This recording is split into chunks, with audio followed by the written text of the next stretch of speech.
Hi guys, welcome back to another session. मैं आबा भनोट लेकर आई हूँ आपके लिए करंट अफेयर्स का एपिसोड नंबर 845। आज की तारीख है 20 नवंबर 2020।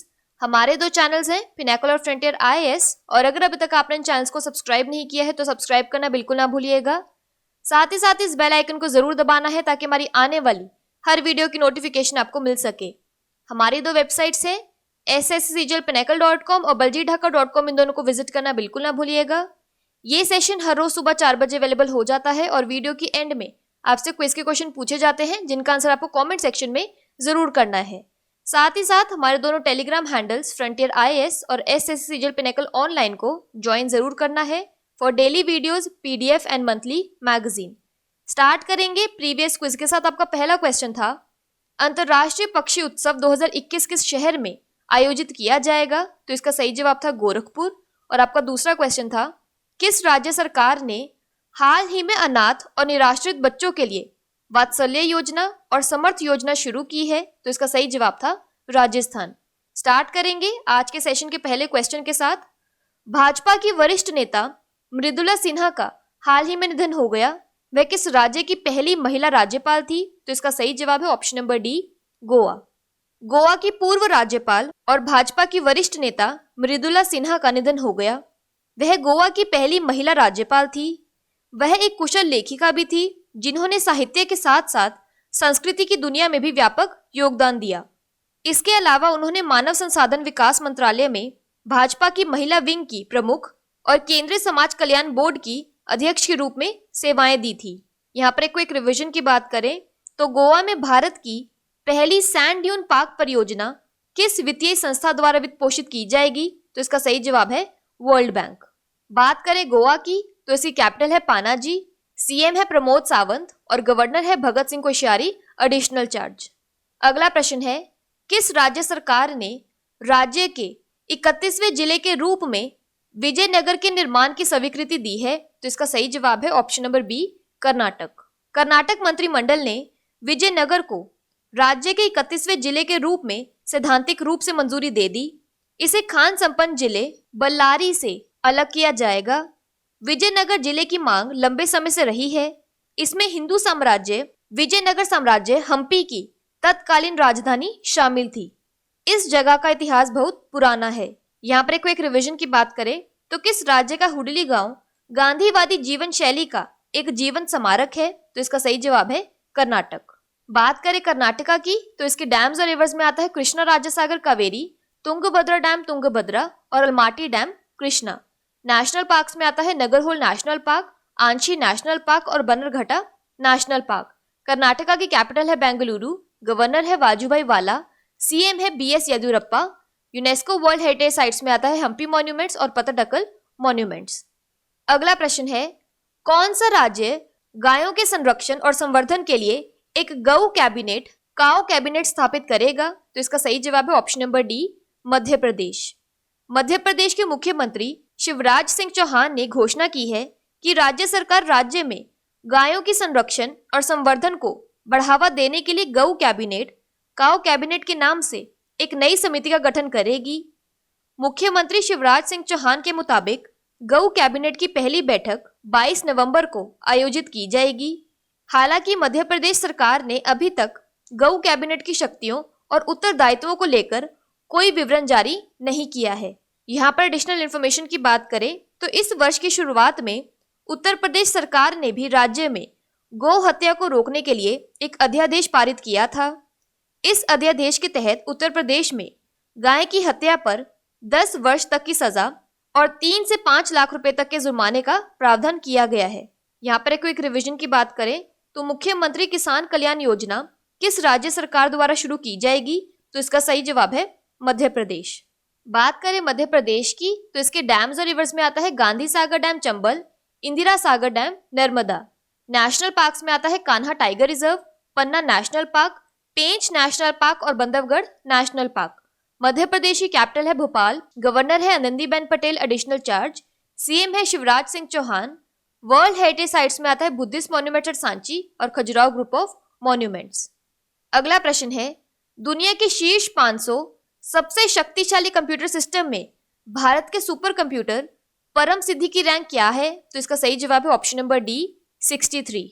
उच्च प्रदर्शन computing artificial intelligence HPCAI super computer परम सिद्धि ने दुनिया के शीर्ष 500 सबसे शक्तिशाली कंप्यूटर सिस्टम में वैश्विक रैंकिंग 63 हासिल की है। इसे CDAC में राष्ट्रीय सुपर कंप्यूटिंग मिशन NSM के तहत स्थापित किया गया है। यह तेजी से सिमुलेशन, चिकित्सा इमेजिंग, जीनोम अनुक्रमण और पूर्वानुमान के माध्यम से कोविड-19 के खिलाफ संघर्ष में R&D को गति देगा। अगला प्रश्न है, विश्व आर्थिक मंच द्वारा किस भारतीय शहर को स्मार्ट शहरों के लिए नीतिगत रोड मैप का नेतृत्व करने के लिए चुना गया है? तो इसका सही जवाब है ऑप्शन नंबर डी ये सभी, यानी बैंगलोर, फरीदाबाद और इंदौर। बेंगलुरु, फरीदाबाद, इंदौर और हैदराबाद को विश्व के उन 36 शहरों में शामिल किया गया है जिन्होंने नई तकनीक को सुरक्षित तरीके से अपनाने के लिए एक शानदार रोडमैप तैयार किया है। यह सूची विश्व economic forum, world economic forum की ओर से जारी की गई है। वर्ल्ड इकोनॉमिक फोरम ने स्मार्ट शहरों के लिए नीतिगत रोड मैप का नेतृत्व करने वाले 22 देशों के 36 शहरों को चुना है। इन स्मार्ट शहरों को G20 global smart cities alliance के तहत विकसित किया जा रहा है। चुने गए 36 शहरों में से 4 भारतीय शहर हैं। कार्यक्रम के तहत चुने गए अन्य शहरों में Toronto, London, Moscow, Brasilia, Dubai, Melbourne आदि शामिल हैं। G20 global smart city alliance की स्थापना जून 2019 में ओसाका G20 शिखर सम्मेलन के दौरान की गई थी। इस गठबंधन का मुख्य उद्देश्य सर्वोत्तम प्रथाओं में तेजी लाना और संभावित जोखिमों और सार्वजनिक विश्वास को कम करना है। अगला प्रश्न है, बेंगलुरु टेक समिट 2020 की थीम क्या है? तो इसका सही जवाब है option number B next is now. प्रधानमंत्री नरेंद्र मोदी वीडियो कॉन्फ्रेंसिंग के माध्यम से बेंगलुरु टेक समिट 2020 का उद्घाटन करेंगे। बेंगलुरु टेक समिट भारत का प्रमुख टेक कार्यक्रम है और इस वर्ष इस कार्यक्रम के 23वें संस्करण का आयोजन किया जा रहा है। वर्ष 2020 के लिए इस सम्मेलन की थीम नेक्स्ट इज नाउ है। इस कार्यक्रम के दौरान मुख्य तौर पर कोरोना वायरस महामारी के बाद विश्व में सूचना टेक्नोलॉजी और इलेक्ट्रॉनिक्स तथा बायोटेक्नोलॉजी के क्षेत्र से संबंधित चुनौतियों पर विचार विमर्श किया जाएगा। इस कार्यक्रम में ऑस्ट्रेलिया के प्रधानमंत्री स्कॉट मॉरिसन और स्विस कॉन्फेडरेशन के उपाध्यक्ष गाई पारमेलिन सहित कई अन्य प्रसिद्ध लोग हिस्सा लेंगे। 3 दिवसीय इस टेक समिट का आयोजन कर्नाटक सरकार द्वारा कर्नाटक नव प्रवर्तन और टेक्नोलॉजी सोसाइटी तथा कई अन्य संस्थाओं के साथ मिलकर किया जा रहा है। अगला प्रश्न है, भारत में राष्ट्रीय प्राकृतिक चिकित्सा दिवस कब मनाया जाता है? तो इसका सही जवाब है ऑप्शन नंबर बी 18 नवंबर। राष्ट्रीय प्राकृतिक चिकित्सा दिवस हर साल 18 नवंबर को मनाया जाता है। यह दिन एक दवा रहित प्रणाली के माध्यम से सकारात्मक मानसिक और शारीरिक स्वास्थ्य को बढ़ावा देने के लिए मनाया जाता है, जिसे नेचुरोपैथी कहा जाता है। 18 नवंबर 2018 को आयुष मंत्रालय, आयुर्वेद, योग और प्राकृतिक चिकित्सा, यूनानी सिद्ध और होम्योपैथी मंत्रालय द्वारा यह दिन घोषित किया गया था। यहाँ पर एडिशनल इन्फॉर्मेशन की बात करें तो विश्व दर्शन दिवस, वर्ल्ड फिलॉसफी डे प्रतिवर्ष नवंबर माह के तीसरे गुरुवार को यूनेस्को के नेतृत्व में मनाया जाता है। इसे पहली बार 21 नवंबर 2002 को मनाया गया था। 2020 की थीम है the importance of philosophy in time of crisis. यहाँ पर एक क्विक रिवीजन की बात करें तो भारत में राष्ट्रीय प्रेस दिवस कब मनाया जाता है? तो इसका सही जवाब है 16 नवंबर। आयुर्वेदा डे अक्टूबर 25, योगा डे जून 21, सिद्ध डे जनवरी 13 और होम्योपैथी डे अप्रैल 10।